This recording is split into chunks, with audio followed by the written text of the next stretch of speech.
परिवार के पास बैठ के इनके आंसू पूछने की हिम्मत है क्या? यहाँ के कप्तान को, यहाँ के डीएम को, यहाँ के आईजी को, डीआईजी को, कमिश्नर को या डीजीपी को फोन करके कहने की हिम्मत है कि इनके साथ जुल्म क्यों हो रहा है? क्योंकि वो अपनी पार्टियों के बंधुआ मजदूर हैं, उनको तनख्वाह मिल रही है, वो अपनी पार्टियों काम कर रहे हैं। इसलिए मैं कह रहा हूं सत्ता मिल सकती है, लेकिन अगर सत्ता विचारधारा के आधार पर, मिशन के आधार पर नहीं मिली तो समाज का कोई भला नहीं हो सकता। आज आपकी तरफ आंखें फैला के देख रहा है, आंखें फैला के पलके बिछा के देख रहा है पूरे प्रदेश का मुस्लिम समाज कि अगर चंद्रशेखर का दलित समाज और पिछड़ा समाज उसके साथ खड़े हो जाए तो इस आदमी के जरिए आने वाले भविष्य में इस गुंडागर्दी को भी खत्म किया जा सकता है और सम्मान का जीवन भी मिल सकता है। परिवर्तित होगी जब आप अपनी पार्टी को मजबूत कर लोगे, क्योंकि जो अलायंस और जो सरकार या नेता आज हैं वो सत्ता को नहीं हिला सकते। ये आपने 2022 में भी देख लिया। जो गठजोड़ अलायंस का हमने बनाया है नगीना में, वही अलायंस का गठजोड़ अगर आप यहां बना लो तो बताओ कामयाबी मिल जाएगी नहीं मिल जाएगी? तो वो नारा जो है वोट हमारा राज तुम्हारा, वो सही हो जाएगा कि परिणाम आपके पक्ष में नहीं आएंगे। मुझे बहुत सारे लोगों ने कहा जब मैं गया, मेरी मजाक उड़ाई कि भाई ये आ गया चप्पल वाला आदमी, ये एमपी बनेगा। बताओ ये चप्पल वाला ज्यादा 100 करोड़ वाले हैं। मैं नहीं डरा, मैंने अपने तमाम नेताओं को बिठा कहा कि हिम्मत मत हारो, कि आप चाहे रूखे में रखना, सूखे में रखना, खाना देना या नहीं देना, जिस तरह से आप चाहोगे उस तरह से आपके साथ गांव गांव जाकर मैं भी मेहनत करूंगा, क्योंकि हम सुख सुविधा की राजनीति के चक्कर में नहीं। अगर सुख सुविधा की राजनीति चाहिए होती तो मैं दिल्ली में पड़ के इसी के कमरे में आराम कर रहा होता है पार्टी, लेकिन लक्ष्य के प्रति डटे रहे, इसलिए वो आंदोलन कामयाब कर पाए। अगर आप भी डटे रहे तो मुझसे लिखवा के ले लो, एफिडेविट ले लो, मेरा नाम चंद्रशेखर आजाद, और मैं आपको संकल्प करके एफिडेविट देता हूं कि 10 साल में देश की सबसे बड़ी पार्टियों में आपका शुमार होगा। मुझसे आप एफिडेविट लिखवा लें। संविधान ने उनको बराबर के अधिकार दिए हैं, तो वो महिलाएं भी हमारे साथ बैठी हैं, और दो बहनों को मैं पत्रकारिता करते भी यहां देख रहा हूं। ये संविधान ने अवसर दिए हैं, ये अवसरों की समता का कारण है कि आज राष्ट्रपति महिला है, ये अवसर की समता कारण है कि पंडित जवाहरलाल नेहरू की बेटी भी इस देश की प्राइम मिनिस्टर बन सकती है। ये अवसर की समता कारण है कि हमारे परिवार की हमारी बड़ी बहन 4 बार उत्तर प्रदेश की मुख्यमंत्री बनी, ये अवसर की समता का कारण है। लेकिन आप महसूस करो, अगर अवसर की समता खत्म हो जाएगी तो क्या करोगे? देखो, हमें किसी को कोसने से काम नहीं चलेगा। आप ये जानते हैं, कोई भी परिवर्तन प्रकृति का नियम है। कोई भी चीज पैदा होती है तो एक समय आने पे वो कमजोर भी होती है, खत्म भी होती है। जब मैं पैदा हुआ मैं बच्चा था, जब मैं थोड़ा सा बड़ा हुआ तो मैं यंग एज में आया। आज मैं एक मैच्योर आदमी हूं। 10-20 साल में ऐसा नहीं रहूंगा। 10-20 साल मेरी उम्र अब घटने की तरफ को चलेगी, मैं वृद्ध होता जाऊंगा। तो आज जो मेरे अंदर क्षमता है वो 20 साल बाद नहीं रहेगी, और जो मेरे अंदर आज क्षमता है वो 20 साल पहले भी नहीं थी। समझते नहीं समझते? समय के साथ चीजें बनती हैं। पिछला आंदोलन बना, तमाम साथियों ने सींचा और हम लोग भी उसके सिपाही रहे। आंदोलन मजबूत हुआ, आंदोलन ने ताकत हासिल की, ताकत आई, समाज में संरक्षण आया, समाज में आगे बढ़ने की हिम्मत आई, मनोबल बढ़ा और हमारे लोग आगे बढ़ने लगे। ठेकेदार भी पैदा होने लगे और डॉक्टर, इंजीनियर, आईएएस, आईपीएस, वकील, जज भी पैदा होने लगे। हमारे यहाँ एमपी एमएलए पैदा होने लगे, मंत्री भी बनने लगे, हमारी सुनवाई भी होने लगी। लेकिन आप ये जानते हैं, इसमें मेरा आपका दोष नहीं है कि हमारे नेताओं की लापरवाही की वजह से, उनके गैर जिम्मेदार फैसलों की वजह से और उनकी नीतियों की वजह से वो आंदोलन गड्ढे में चला गया। काशीराम साहब कहते थे, सोए हुए आदमी को जगाया जा सकता है, लेकिन जो आदमी जानबूझ के दड़ खींच के पड़ जाए या जो आदमी मर्द हो जाए उसको जगाया नहीं जा सकता है। आप और मैं जानते हैं कि पिछला आंदोलन किस अवस्था में है। आपको क्या उम्मीद है कि उस आंदोलन से कुछ हो सकता है? बताओ जितने लोग यहां बैठे, क्या हो सकता है उस आंदोलन से कुछ? और अगर नहीं हो सकता तो फिर मुझे यह भी बताओ, क्या उस आंदोलन के भरोसे अब समाज को छोड़ देना चाहिए? क्योंकि जुल्म जाति तो बढ़ रही है, हक पे लूट तो, डाके तो पड़ रहे हैं। आप ये भी महसूस करो कि हम विचारधारा को मानने वाले लोग हैं, हम महापुरुषों की विचारधारा का आंदोलन चला रहे हैं, तो हमारे लिए व्यक्ति विशेष नहीं हो सकता, हमारे लिए विचार विशेष हैं। अगर हमारे लिए विचार विशेष हैं तो हमें आंदोलन की गति को रुकने नहीं देना चाहिए। और आज आप जानते हैं कि उत्तर प्रदेश हो या देश हो, पूरे देश में अगर कोई आंदोलन, वैचारिक आंदोलन चला रहा है तो वो भीम आर्मी आजाद समाज पार्टी के नेता और भीम आर्मी आजाद समाज पार्टी के लोग। देखो, सत्ता आती है चली जाती है, अगर वैचारिक शक्ति नहीं होगी, वैचारिक मूल्य नहीं होंगे, तो फिर सत्ता कभी अस्थायी नहीं हो सकती है और सत्ता से किसी समाज को लाभ नहीं हो सकता है। उसका उदाहरण भी मैं बताता हूं। आज भाजपा में क्या दलित पिछड़े नेताओं की कमी? बहुत एमपी हैं उनके, बहुत एमएलए हैं। आरक्षण की वजह से जो सीटें हमें मिली हैं उन पे भाजपा के बहुत सारे नेता जीत के गए हैं, मंत्री भी बना दिए गए। उदाहरण के तौर पे आगरा से जो हमारी एक बहन है उसको राज्यपाल भी बना, मिनिस्टर बना। एक हमारे कमिश्नर थे, उनका जी नहीं लगा कमिश्नरी करते हुए, उनको लगा कि भाई मुझे भी एमपी एमएलए बनना है, वो भी एमपी एमएलए बन गए और मंत्री भी बन गए। लेकिन क्या उनकी हिम्मत है कि इस परिवार के आगे आंसू पूछ दे? क्या इनके परिवार के पास बैठ के इनके आंसू पूछने की हिम्मत है? क्या यहाँ के कप्तान को, यहाँ के डीएम को, यहाँ के आईजी को, डीआईजी को, कमिश्नर को या डीजीपी को फोन करके कहने की हिम्मत है कि इनके साथ जुल्म क्यों हो रहा है? क्योंकि वो अपनी पार्टियों के बंधुआ मजदूर हैं, उनको तनख्वाह मिल रही है, वो अपनी पार्टियों काम कर रहे हैं। इसलिए मैं कह रहा हूं सत्ता मिल सकती है, लेकिन अगर सत्ता विचारधारा के आधार पर, मिशन के आधार पर नहीं मिली तो समाज का कोई भला नहीं हो सकता है। आज आपको विश्वास नहीं होगा और मेरी बात पे विश्वास कर लो, मैं बहुत जिम्मेदारी से कह रहा हूं कि पूरे प्रदेश का मुस्लिम समाज आपकी तरफ आंखें फैला के देख रहा है, आंखें फैला के पलके बिछा के देख रहा है पूरे प्रदेश का मुस्लिम समाज कि अगर चंद्रशेखर का दलित समाज और पिछड़ा समाज उसके साथ खड़े हो जाए तो इस आदमी के जरिए आने वाले भविष्य में इस गुंडागर्दी को भी खत्म किया जा सकता है और सम्मान का जीवन भी मिल सकता है। पूरा पिछड़े वर्ग जो वैचारिक आंदोलन है, जिन्होंने इस बार अलायंस को वोट करके भाजपा को रोकने का काम किया, लेकिन अलायंस का भी सच ये सुन लो, मेरा उनसे कोई झगड़ा नहीं, उन्होंने मेरे साथ जो किया, हमारी पार्टी के साथ जो किया, जो धोखा में दिया, कोई बात नहीं, उनकी अपनी इच्छा मजबूरी हो सकती है। लेकिन आप ये बताओ, क्या उनमें से किसी नेता के अंदर हिम्मत है कि वो हमारे मरे हुए भाई के लिए कुछ बोल जाए? क्या उन तक खबर नहीं जाती? क्या उनके नेता नहीं पहुंचाते? क्या उनके अंदर हिम्मत है कि वो प्रमोशन रिजर्वेशन पे पार्लियामेंट में बोल जाए? हमारे कर्मचारियों के लिए लड़ने में हिम्मत है? क्या उनमें हिम्मत है मॉब लिंचिंग पे लड़ ले? नहीं, उनके अंदर हिम्मत नहीं है। उनको तो वोट चाहिए। आपने वोट दे दी, अब वो वोट लेके अपने अपने घरों में बैठ गए।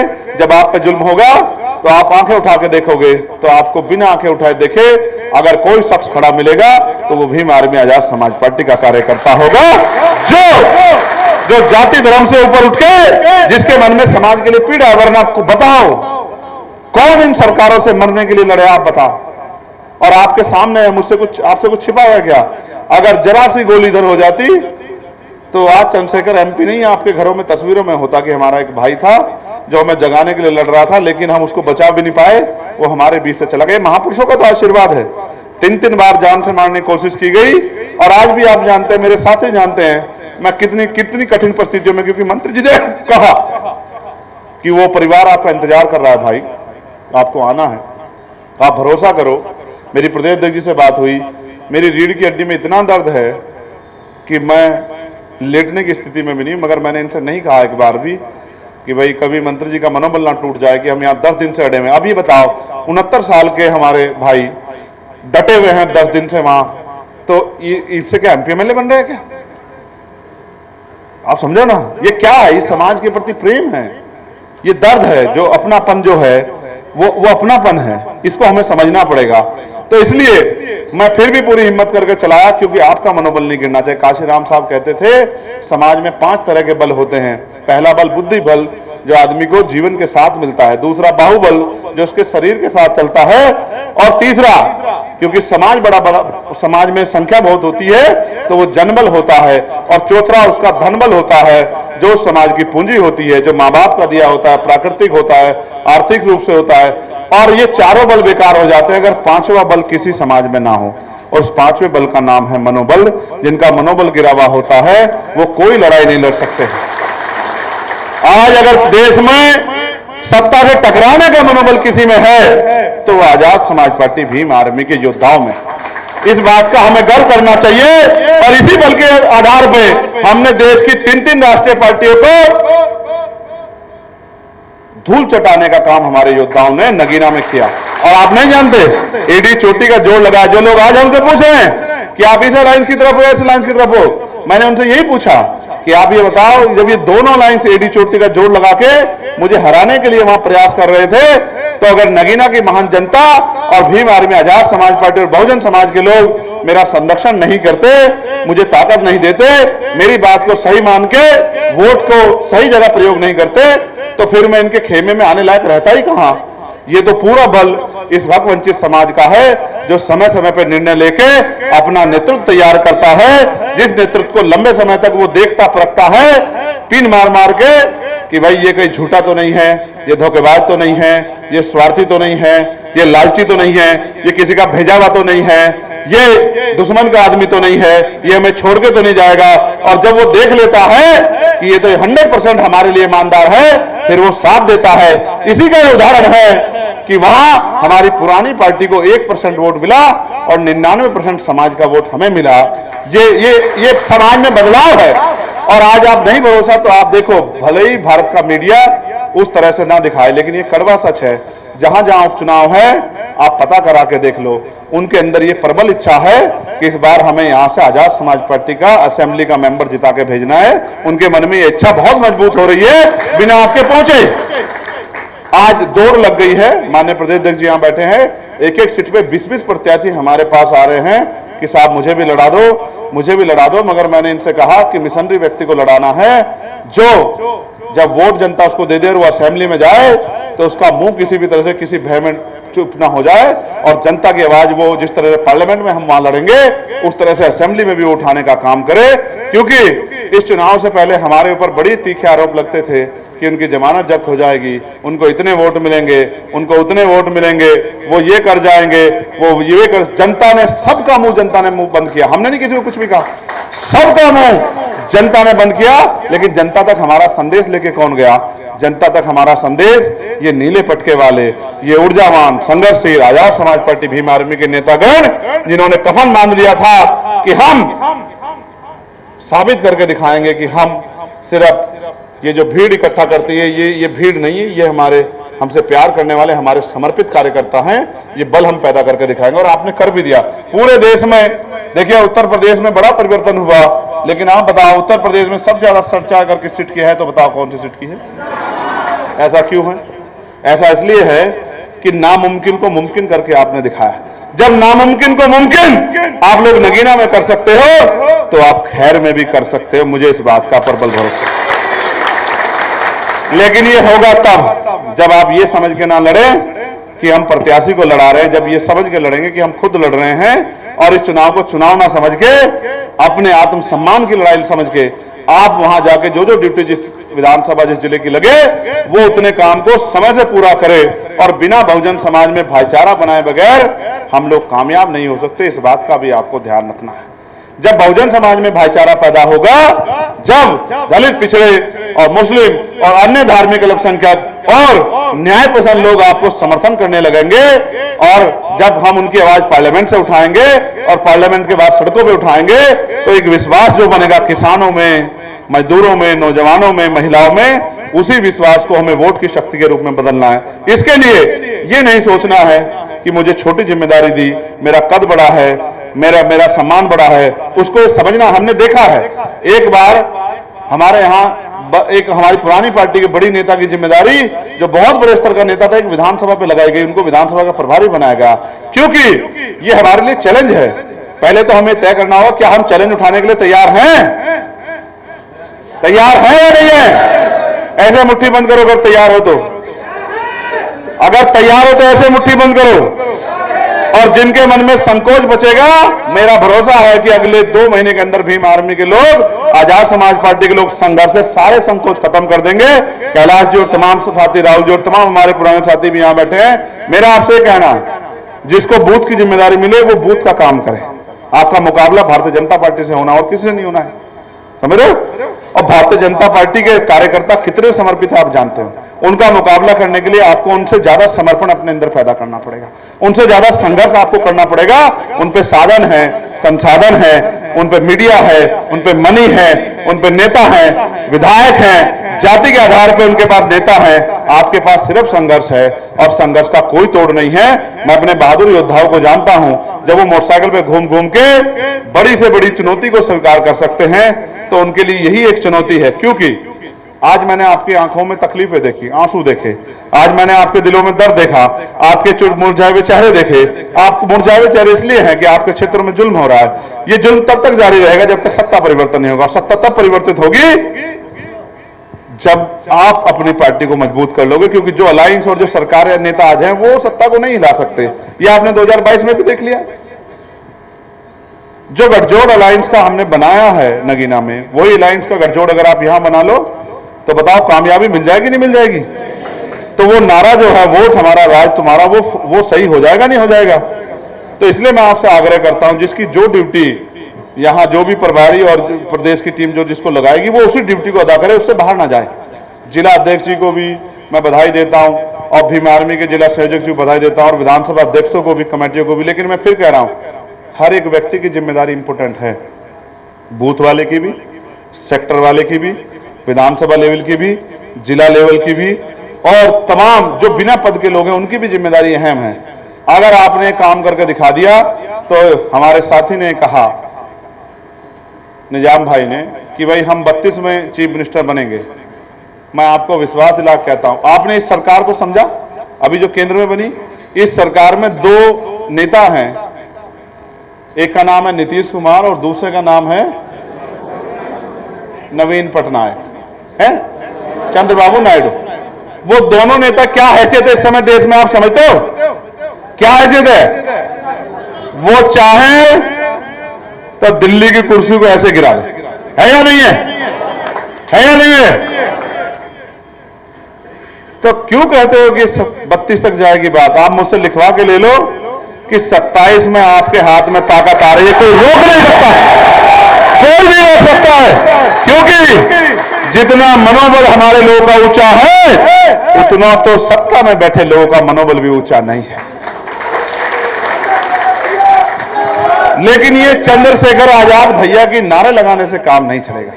ये चलेगा जिसको जो जिम्मेदारी दे दी जाए वो अपनी जिम्मेदारी को बिल्कुल जिम्मेदारी से निर्वहन करे, तब ये काम चले। और देखो, एक बात मैं आपसे कहता हूं, जिन लोगों को आपके आगे बढ़ने तकलीफ होगी वो आपके साथ वाद विवाद करेंगे, इस तरह की उल्टी सी बात, झगड़ा नहीं करना है किसी के साथ। झगड़ा करने को इस तरह समझो, आपको एक सफर तय करना है, बीच में कोई बाधा उत्पन्न हो जाती है, रास्ता खराब हो जाता है, कांटे पड़े हो जाते हैं, सफर जिस चीज से कर रहे हो वो खराब हो जाती, तो आपका समय लगेगा।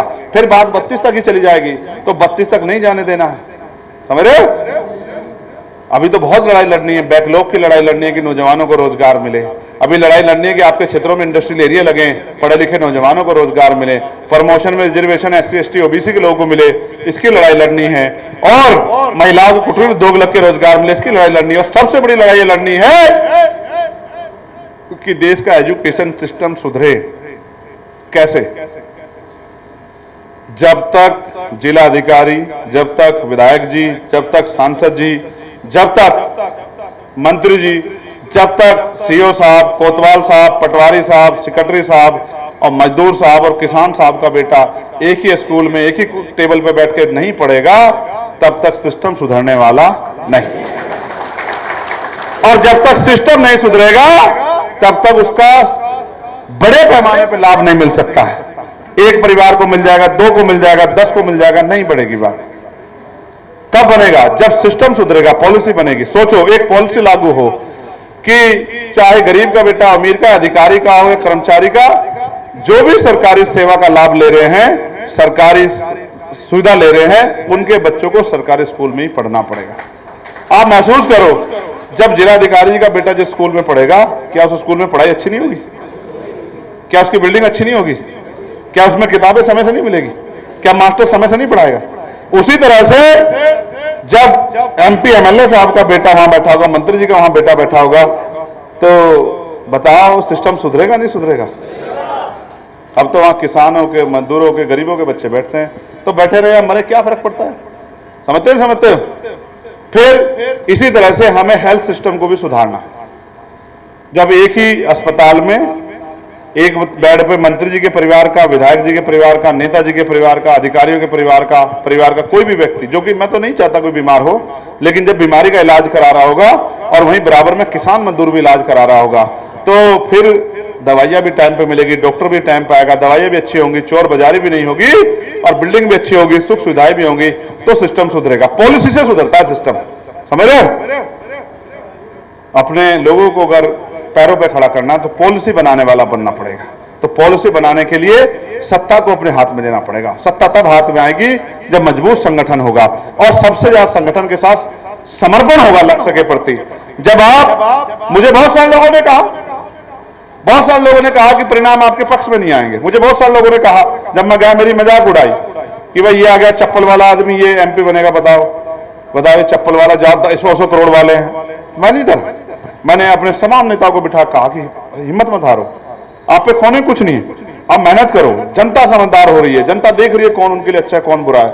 और देखो ऐसा परिणाम आया कि सारे नेता पैर रगड़ते रह गए और इतने मार्जिन से आप जीते कि उतने ही मार्जिन से देश का प्रधानमंत्री जीता। यह आपकी बहुत बड़ी जीत है। तो इसका मतलब समझो, जनता ने आपको स्वीकार कर लिया कि भाई इनको हमें ताकत देनी। जब जनता ने स्वीकार कर लिया तो फिर आप भी अपनी कमर को कस लो, आप अपनी बात को लेकर समाज के बीच में जाओ, उनको बिठाओ, समझाओ, उनको संगठन से जोड़ो, एक एक आदमी के टच में रहो, उनके दुख सुख में शामिल हो। और परमानेंट सोल्यूशन ये है कि सत्ता में आके लोगों के लिए पॉलिसी बना के भला किया जाए, वरना रोज आना पड़ेगा मुझे, कभी कोई मरा पड़ा होगा, कभी कोई मरा होगा, क्योंकि इन सत्ताओं में तो जुल्म नहीं बंद हो सकता। सोचो अगर आज हमारे हाथ में ताकत होती तो यहां का एसएसपी वो आज उस पर सेक्शन 4 का मुकदमा दर्ज होता और उसको जेल जाना पड़ता, क्योंकि उनके रहते भी कानून का वायलेशन हो रहा है, समय पे काम पूरा नहीं हो रहा है और जिस उम्मीदों के साथ उनको, जिस विश्वास के साथ उनको कुर्सी पे बिठाया गया वो अपना काम नहीं कर रहे। ऐसे यहां जिलाधिकारी के साथ होता, ऐसे ही थाना इंचार्ज के साथ होता, सीओ के साथ होता और पूरा हो सकता है पूरा थाना सस्पेंड होता, हो सकता है सारे अधिकारी सस्पेंड होते और पूरे प्रदेश को खबर लग जाती कि ये जुल्म नहीं करना, तो सारे अधिकारी 24 समय पे टाइम पे मिलते, सब कुछ होता। मगर कहां से होता? ये तब करने की शक्ति तभी आएगी ना जब नैतिक ताकत मिलेगी। तो मैं अपने साथियों से कह रहा हूं, खैर विधानसभा के साथियों से कह रहा हूं, अपने विधानसभा अध्यक्ष से कह रहा हूं, ये एक एक करके स्टेप चढ़ना है। एक स्टेप आप चढ़ गए, आपने सबका मुंह बंद करके बता दिया कि वोट के आधार पे हम सब ताकतवर बन सकते हैं। और दूसरा स्टेप उपचुनाव में आप इसको आगे बढ़ाओ, मेहनत करो, मेहनत करो, मेहनत करो, मेहनत करो, लगन करके मेहनत करो और फिर बाकी काम मैं भी आपके साथ आके, आप चाहे रूखे में रखना, सूखे में रखना, खाना देना या नहीं देना, जिस तरह से आप चाहोगे उस तरह से आपके साथ गांव गांव जाके मैं भी मेहनत करूंगा, क्योंकि हम सुख सुविधा की राजनीति के चक्कर में नहीं।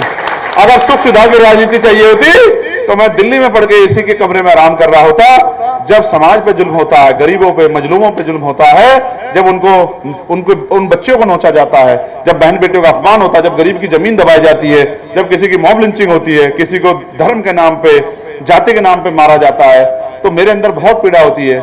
लेकिन अब इतनी शक्ति है जितनी से लड़ पा रहा हूं, और शक्ति बढ़ाओगे तो और ताकत से लड़ेंगे। समझ रहे हो? तो इसलिए मैं पुनः आपसे कहूंगा और बहुत विश्वास से कहूंगा, मुझे अलीगढ़ में बहुत भरोसा है, क्योंकि अलीगढ़ में नौजवान जोश भी है तो अलीगढ़ में अनुभव भी है। अनुभव और जोश का ऐसा मेल जो है, जो अलीगढ़ में है, शायद ये कहीं और हो। लेकिन मैं फिर ये कहूंगा कि महाराष्ट्र से मुझे एक सीख मिली थी, इस सीख पे आप गौर करना, ये बिल्कुल आपके लिए है। आपको बिल्कुल ऐसा लगेगा कि हर व्यक्ति को लगेगा मुझे कहा। जब मैं महाराष्ट्र में एक बार था तो मैं अपने एक साथी के साथ गाड़ी में था, मिशन के साथी के साथ, भीम आर्मी के वो नेता थे। तो मैंने उनसे बात की तो उन्होंने मुझसे एक सवाल पूछा कि भाई ये हमारे लोग आपस में क्यों झगड़ते हैं, एक ही संगठन में काम करने वाले लोग आपस में मनमुटाव क्यों रखते हैं, झगड़ते क्यों हैं? तो मैंने उसको समझाया और इस पर आप सब लोग गौर करना। मैंने कहा कि ये मुंह से दिखावा करते हैं कि हम एक संगठन का, एक परिवार का हिस्सा है, हम भाई भाई हैं।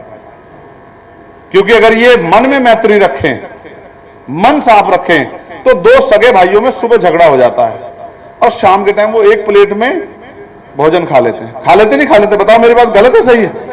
खा लेते नहीं खा लेते? कोई तुम में भी होंगे दो भाई, बताओ झगड़ा होकर शाम में एकजुट हो जाते नहीं हो जाते? एक बिस्तर में सो जाते नहीं सो जाते हैं? एक ही गिलास में पानी पी लेते नहीं पी लेते? इसका मतलब उनके अंदर क्या है? मैत्री का भाव है। और हमारे यहां मुंह पे मैत्री का भाव है, मन में मैत्री का भाव नहीं है, क्योंकि हम ये सोचते हैं कि भाई ये लड़ाई मेरी है उसकी, जिस दिन हम ये समझ जाएं कि हम सब मिशन के साथी हैं और सब हम अपना अपना योगदान कर रहे हैं, तो हम किसी से ईर्ष्या नहीं रखेंगे, किसी को बुरा भला नहीं करेंगे, किसी की चुगली नहीं करेंगे, किसी को बुरा नहीं कहेंगे, सब लोग अपना योगदान करेंगे। क्योंकि जितना कर्ज मेरे ऊपर महापुरुषों का है उतना ही कर्ज आप लोगों के ऊपर भी महापुरुषों का है।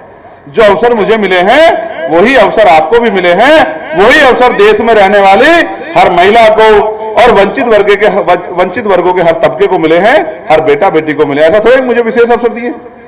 तो जब मैं अपने कर्ज को समझता हूं, कर्ज समझता कैसे हूं? समझता ऐसे हूं कि मैं अनुशासित व्यक्ति हूं, मैं पढ़ाई करता हूं, मैं महापुरुषों को पढ़ता हूं, उनके संघर्ष को पढ़ता हूं, किस तरह से इतनी बुरी परिस्थितियों में उन्होंने आंदोलन को चलाया, पेट काट काट के उन्होंने आंदोलन को आगे बढ़ाया, तमाम तरह के आरोप सहे उन्होंने, तमाम तरह के जुल्म सहे, जेलें काटी, लेकिन लक्ष्य के प्रति डटे रहे, इसलिए वो आंदोलन कामयाब कर पाए। अगर आप भी डटे रहे तो मुझसे लिखवा के ले लो, एफिडेविट ले लो, मेरा नाम चंद्रशेखर आजाद, और मैं आपको संकल्प करके एफिडेविट देता हूं कि 10 साल में देश की सबसे बड़ी पार्टियों में आपका शुमार होगा। मुझसे आप एफिडेविट लिखवा लें। और जब देश की सत्ता बनाने के चुनाव हुआ करेंगे तो तमाम राष्ट्रीय पार्टियों के साथ साथ आपका नाम भी चला करेगा कि आजाद समाज पार्टी हो सकता है इस बार केंद्र की सत्ता में काबिज हो जाए, क्योंकि आजाद समाज पार्टी के लोग बहुत मेहनत किए हैं और चारों तरफ उनकी बात आगे बढ़ रही है कि आजाद समाज पार्टी के लोग इस लोकसभा को जीत सकते हैं, इस लोकसभा को जीत सकते हैं। मगर कब होगा? जब आप अपने अपने यहां बुनियाद को मजबूत करोगे, अपने अपने काम, और जब आप आपस में एक दूसरे को बुरा भला कहते रहे तो मैत्री नहीं बन पाएगी। मैत्री नहीं बन तो मिलकर लड़ ही नहीं पाएंगे। जब मिलकर लड़ पाएंगे तो फिर नुकसान होगा। अब फिर सोचो, नुकसान होगा तो उसका नुकसान कितना होता है? वो नुकसान इतना होता है, हम ताकत में नहीं आते तो ये जो बहन बेटियों पे जुल्म होता है सत्ता में बैठे लोगों के संरक्षण में, तो इसके जिम्मेदार कहीं ना कहीं हम हो जाते हैं। ये जो हमारे बच्चों का भविष्य गड्ढे में जाता है, अधिकार छीनते हैं, तो कहीं ना कहीं इसके जो है अपराधी आरोपी हम लोग हो जाते हैं। जो हमारे लोगों पे जुल्म जाती होती है, जमीनें छीनती है और नुकसान पहुंचा जाता है, और जाति धर्म के नाम पे जो हमारे दलित, पिछड़े, आदिवासी, मुस्लिम और जो न्याय पसंद लोगों के साथ जो जुल्म जाती होती है, उसके जिम्मेदार कहीं ना कहीं हम होते हैं। क्योंकि जब लोकतंत्र में वोट हमारा राज तुम्हारा का सिद्धांत और बहुजन समाज के लोगों पे बहुसंख्यक वोट है, तो फिर कम वोट वाले कैसे जीत रहे हैं, ये बात भी समझने का सवाल है। क्या तो हमारे वोट की चोरी हो रही है, या हमारा वोट बिक रहा है, या फिर हम लोग अपने काम के प्रति जिम्मेदार नहीं। तो मेरा मानना, अगर हम जिम्मेदार हो जाए तो हम वोट की चोरी भी रोक सकते हैं और हम वोट की बिक्री भी रोक सकते हैं। जब हम चोरी और बिक्री रोक देंगे तो फिर जाके आंदोलन आगे बढ़ेगा। और मेरा मत यह है, मैं इस आंदोलन को बस वहां ले जाना चाहता हूं अपने जीते जी, कि जब एक मेरे जैसा चप्पल वाला भाई भी MP MLA बन के, मिनिस्टर बन के विधानसभा लोकसभा में जाकर बैठेगा, जब धन तंत्र की राजनीति खत्म होगी और गरीबों की राजनीति आगे बढ़ेगी, वो तब संभव है जब हमारा संगठन बड़ा मजबूत होगा और संगठन कोज के प्रति, लक्ष्य के प्रति समर्पित होगा। तो जिस भी गरीब कार्यकर्ता को अवसर पार्टी दे देगी, पूरा संगठन मिलकर उसको लड़ाएगा, एक एक पैसा जोड़ के उसकी मदद करेगा, तो एक गरीब का बेटा आगे बढ़ेगा, और गरीब का बेटा आगे बढ़ेगा तो अपने क्षेत्र की समस्याओं के लिए और अपने मिशन मूवमेंट को आगे बढ़ाने के लिए मजबूती से काम करेगा। इस तरह से आंदोलन कामयाब होगा। बस मेरे साथ मिलकर इस आंदोलन को वहां तक ले चलो जहां तक ये भाव पैदा हो जाए कि हमें मिशन के, हमारे लिए सबसे महत्वपूर्ण मिशन है, हम रहे न रहे मिशन रहना चाहिए। क्योंकि मिशन जब रहा है तभी अवसर पैदा हुए हैं, और जब मिशन खत्म हुआ है तभी अवसर समाप्ति की तरफ चले गए। आज इस देश में ऐसा लगता कुछ है ही नहीं। तमाम पेपर भर्तियों में पेपर लीक हो जाते हैं, तमाम जो है पहले स्कॉलरशिप मिलती थी, तमाम तरह से अवसर मिलते, सब खत्म हो रहे हैं। तो बचेगा क्या? तो तभी कुछ बचेगा जब आप अपनी ताकत बना लो। आपने मुझे बड़ी गंभीरता से सुना, और आप ये भी जानते हैं कि मेरे कंधों पे बहुत जिम्मेदारी है। तमाम फोन और तमाम तरह की समस्याओं के लिए भी मुझे संघर्ष करना पड़ता है। हर मामले में मुझे अधिकारी कर्मचारियों से बात करनी पड़ती है, क्योंकि लोकसभा की जिम्मेदारी बढ़ गई है। तो लोकसभा में जो कल होने वाला है उस पर भी, और लोकसभा क्षेत्र में जो समस्या उन पर भी मुझे काम करना पड़ता है। तो मेरा आपसे आग्रह है कि बहुत सारे लोग ये इच्छा जताते हैं कि हमें मिलने आना है, फिर मैं उनको डांट के अनुशासन भी समझाता हूं कि भाई बिना बात के मत आया करो, क्योंकि इससे आपका समय और पैसे की हानि होगी। अगर मैं आपको नहीं मिला तो आपका समय और पैसा जाएगा। तो अनुशासन भी मेंटेन करो। अपने नीचे के लोग, जो हमारे विधानसभा के लोग, जिले के लोगों के संपर्क में रह करो, और जिले के लोग जो हैं वो मंडल और अपने जो प्रभारी उनके संपर्क में रहा करो, और उनके जो उनसे सीनियर के लोग हैं वो प्रदेश और राष्ट्रीय कोर कमेटी के संपर्क में रहा करो। जब तक आप अनुशासन नहीं बनाओगे तब तक ताकत नहीं। ये अनुशासन ही तो है। ये अनुशासन है कि मैं भी अपने आप को सुरक्षित महसूस मान के खड़ा हूं। लेकिन अगर आप भीड़ जुटा दोगे जिस तरह की आपने वहां जुटा रखी थी, तो आपके बीच से कोई चाकू निकाल के चुपचाप मेरी कमर में घोस के चला जाएगा या मेरे सर में गले में घोस के चला, आपको पता मिलेगा। बाद में आप रोते रहोगे, अरे भैया हमारा तो भाई चला गया। तो भाई क्या कर लेगा जब आप ही लोग नहीं व्यवस्था बनाते? बताओ क्या जवाब है आपके पास कि आप जिस तरह बताओ कमी है क्या कोई? जब गोली चलाने लगे हैं लोग तो चुपचाप चाकू मारने में क्या बुराई है, गोली मारने में क्या बुराई? आप जेब में से देख लो कि क्या लेके घूम रहा है इतनी भीड़ में। लेकिन अगर आप ही सिस्टम को नहीं समझ के व्यवस्था नहीं बनाओगे तो कौन बनाएगा? मुझे मौत की परवाह नहीं है, मौत की परवाह होती तो मैं उस भीड़ में घुसता क्यों? आप बताओ ना, मैं घुसता क्यों उस भीड़ में? मैं तो कहता भाई पहले व्यवस्था बना तब आऊंगा। मैं नहीं डरता मरने से, मौत एक दिन आएगी, मृत्यु टल सकते हैं, जो पैदा हुआ उसको जाना। लेकिन क्या अपने लोगों के आंसू पूछे बगैर चले जाना ये अच्छा होगा क्या? कुछ समय तो मेरी बात को मान के आंदोलन को आगे बढ़ाओ, फिर मैं चला भी जाऊंगा तो आप लोग संभाल लेना। समझते नहीं समझते? आज आप पे बल है ना कि सब अधिकारी कर्मचारी आपकी सुनवाई कर रहे हैं, ये बल पैदा हो गया नहीं हो गया? 4 महीने पहले नहीं था ना बल, और अगले 4 महीने बाद हो सकता है और बड़ा बल पैदा कि आपके प्रदेश अध्यक्ष सीधे डीजीपी को फोन करें और प्रमुख सचिव को फोन करें कि भाई सुनो, ये अपने इनको समझाओ अधिकारी कर्मचारी काम नहीं कर रहे हैं, वरना हम इनके खिलाफ विधानसभा के बाहर भी मोर्चा लेंगे और सड़कों पे मोर्चा लेंगे और हम सड़कें बिल्कुल जाम कर नहीं सकते क्या? हम लोग कर सकते हैं। 2 अप्रैल में हमने की नहीं थी क्या? हम चाहे तो सब कुछ बंद कर सकते हैं, पूरा सिस्टम बिल्कुल हिला देंगे हम लोग अगर अपनी पे आगे। अगर जुल्म बढ़ता रहा तो हम करेंगे सब कुछ और सरकारों को नाक में नकेल डालेंगे। क्या हम डरपोक हैं? क्या हम जानवर हैं? क्या हमारी जिंदगी कोई मोल नहीं है? क्या हमारी बहन बेटियां, गरीबों की, मजलूमों की बेटियां इज्जत नहीं रखते क्या कि कोई भी उनको नोच दे, कोई भी उनको सता दे? क्या हम मर गए? क्या हो गया हमारी जमीन? हमें समझना पड़ेगा कि हम जो चुप भी थाम के बैठे हैं इसका नुकसान हो रहा, और हमें युद्ध नहीं लड़ना है, हमें संविधान के जरिए सख्ती बनानी है, लोकतांत्रिक व्यवस्था में अपनी ताकत बना। जिस दिन ताकत होगी तो गुंडे भाग जाया करेंगे यहां से, और भागे भी आप जानते हो।